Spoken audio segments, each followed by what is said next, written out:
Hello! నేనెప్పుడు చెప్తూ ఉంటా. మన ప్రతి బిజినెస్‌లో కూడా ఫీడ్‌బ్యాక్ అనేది చాలా ఇంపార్టెంట్. అది కస్టమర్ ఫీడ్‌బ్యాక్ అయినా, ఎంప్లాయీస్ ఫీడ్‌బ్యాక్ అయినా, మన ప్రొడక్ట్ ఫీడ్‌బ్యాక్ అయినా, సర్వీస్ ఫీడ్‌బ్యాక్ అయినా.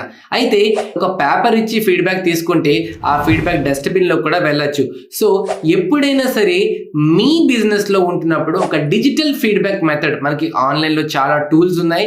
లేదు అనుకుంటే మీరైనా ఒక చిన్న గూగుల్ షీట్ గాని, వాట్సాప్ గ్రూప్‌లో ఫీడ్‌బ్యాక్ అయినా తీసుకొని మీరు ఉంటున్న బిజినెస్‌లో ఎంత వరకు పర్ఫెక్ట్‌గా ఉన్నారు? మీరు చేసిన సర్వీస్ ఎంత వరకు పర్ఫెక్ట్‌గా ఉంది?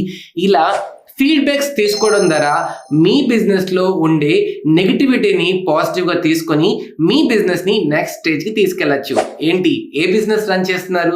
ఏ బిజినెస్‌కైనా ఈ ఫీడ్‌బ్యాక్ మేనేజ్‌మెంట్ అనేది సరిపోతుంది. సో, ఇప్పుడే ఒక ఫీడ్‌బ్యాక్ ఫార్మ్ క్రియేట్ చేసి మీ ఎంప్లాయ్‌కి, మీ కస్టమర్స్‌కి పంపించండి. మరిన్ని అప్డేట్స్ కోసం నా ఛానెల్‌ని సబ్స్క్రైబ్ చేసుకోండి.